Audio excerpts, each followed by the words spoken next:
Hello, I'm Anawultos, and welcome to another episode of Science Fiction Power Scaling. Now, this time I am looking at something more specific than the general concepts. I'm looking at Star Trek species and their physical strength, specifically in the Next Generation, Deep Space Nine, and Voyager series continuity. Now, the reason I emphasize that this is from this specific continuity is that although the original series is generally acknowledged, and Enterprise is generally acknowledged as happening in the same universe, I think that the power scaling of characters in the original series as to their physical strength isn't the same as that occurs in the Next Generation, Deep Space Nine, and Voyager, at least not from the writer's perspective. So that's why I've decided to separate it out here.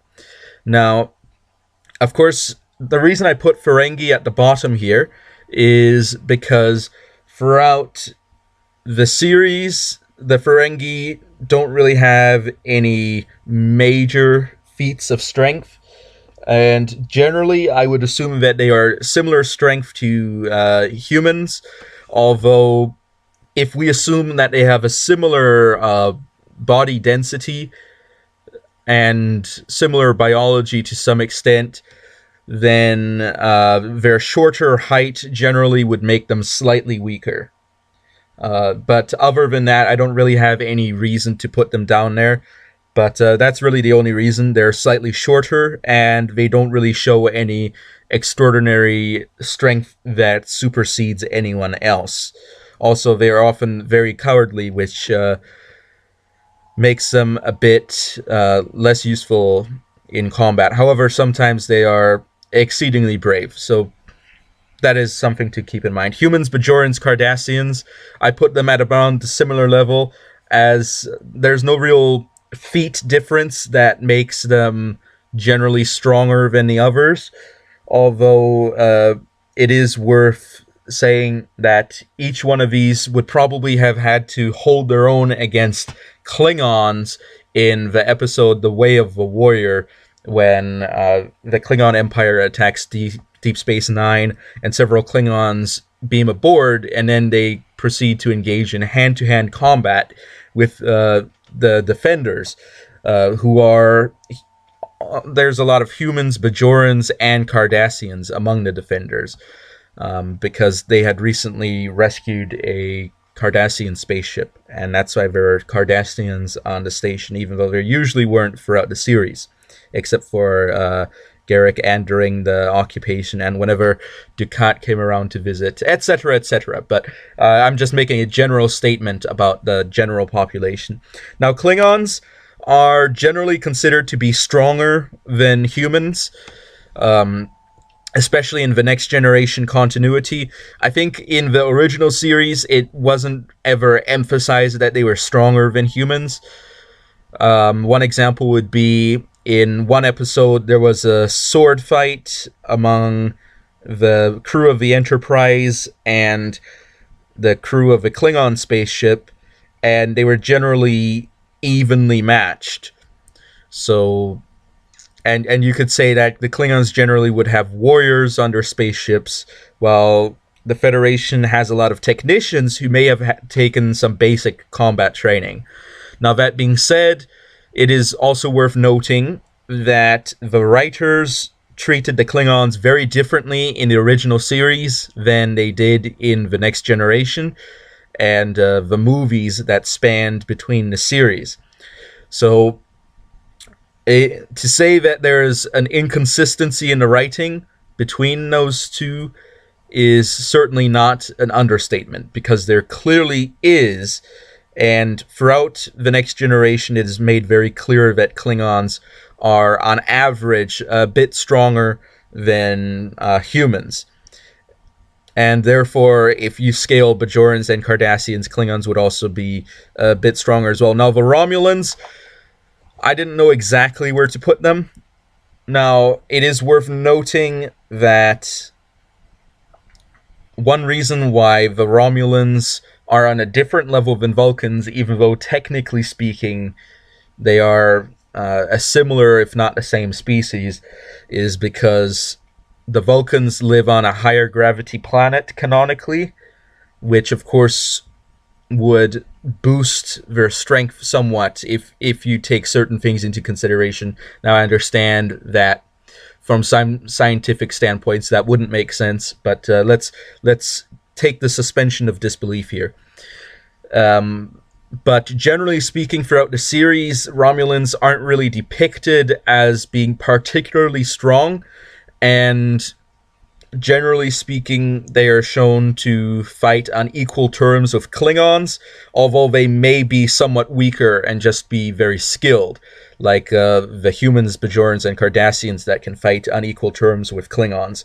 So Romulans could be anywhere here, maybe up to Jem'Hadar level, although that's highly unlikely, or down to human level. So that's why I put a question mark, because I'm not really sure exactly where to put them. Now, of course, above the Klingons, there's the Jem'Hadar. I think it's made very clear canonically that the Jem'Hadar are, in fact, stronger than Klingons. However, they're not so strong that Klingons can't fight them. They're maybe slightly stronger. Now, it is worth saying that this is, of course, comparing warriors. And all Jem'Hadars are warriors, which means the average Jem'Hadar, even if the warriors were equal in strength, would still be stronger than the average Klingon, because the Klingons also do have civilians that may not be as well trained as the warriors. So I think that's something that's worth noting in there as well.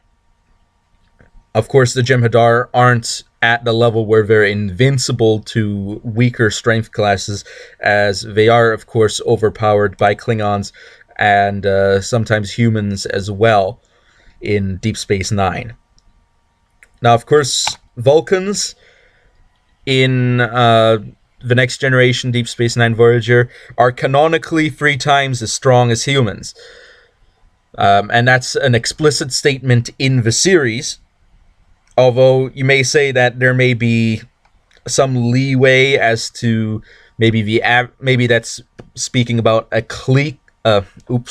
peak Vulcan, and therefore the peak Vulcans, a Vulcan that's at his peak strength may be significantly stronger, or it could be just a generalization and may not be an exact term.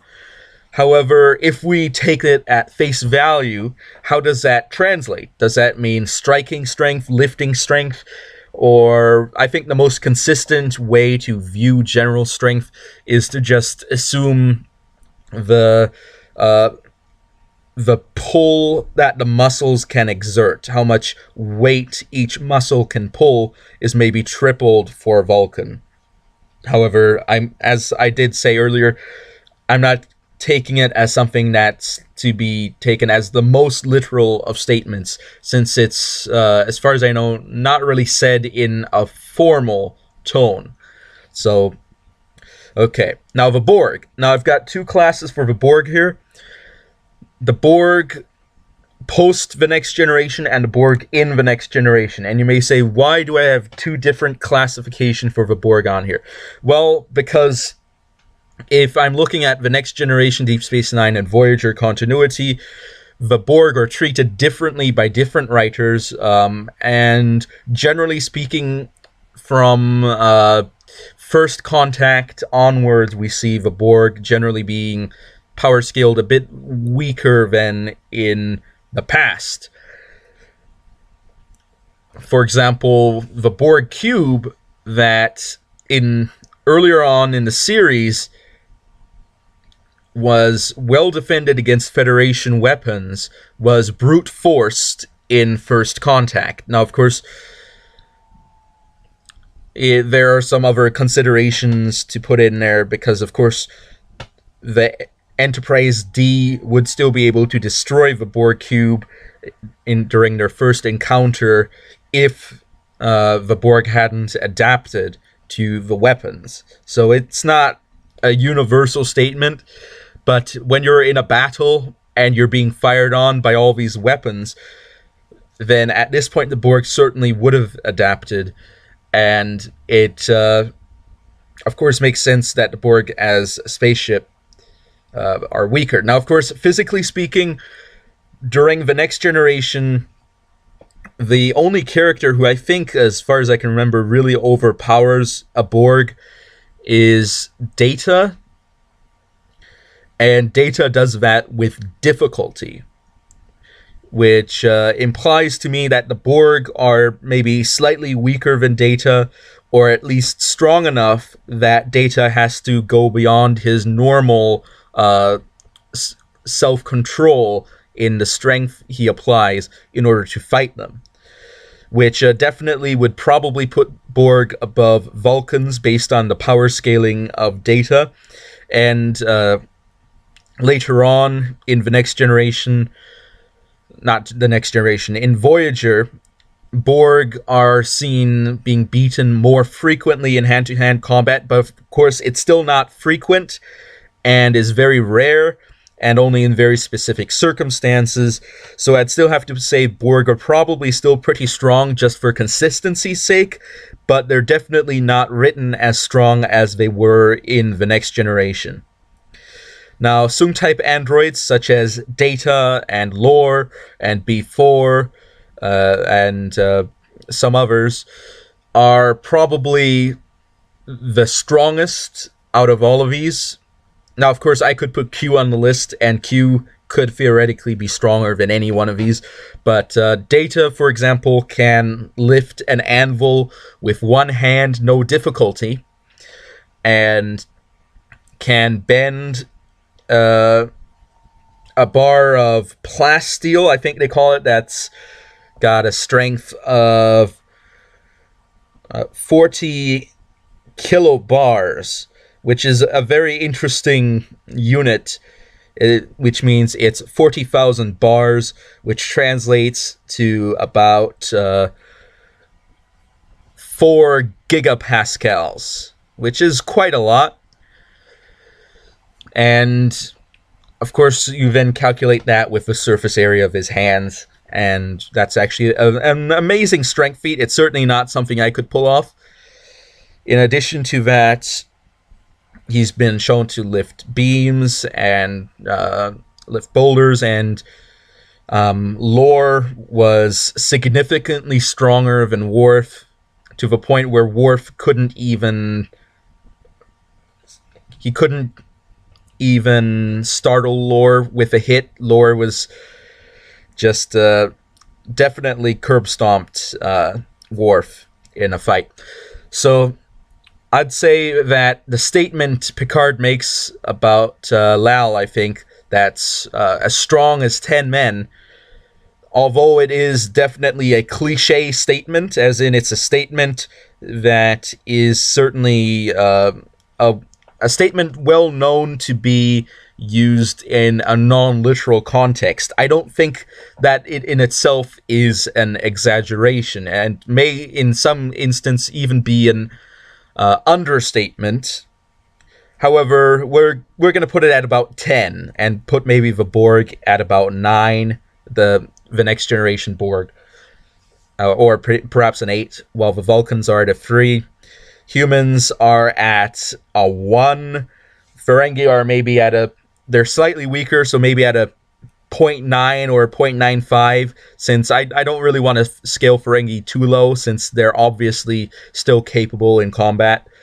Bajorans, Cardassians, probably also a 1, similar to humans. Klingons, anywhere from a 1.5 to a 2, although 2 is really stretching it. Maybe Jem'Hadar are more fit to be a 2 on this scale, or maybe a 1.75. Really depends on where you put them. Romulans could be anywhere from a 1 to a 2. I wouldn't really put them up to the level of Vulcans, though, since there's no real statement that they're as strong as Vulcans. And in the fights that I've seen with Romulans, they're generally not seen as being excessively strong. Vulcans are, of course, a 3. And Borg, after the Next Generation in First Contact and Voyager, are maybe a 3, perhaps slightly higher, perhaps slightly lower, depending on where you want to go. So that's my power scale as to regards of the strength of many of the major species in the Next Generation, Deep Space Nine, and Voyager. Now, if you disagree, then please feel free to send me a message. If you would like to co-host an episode with me, I'm also always happy to do that as well.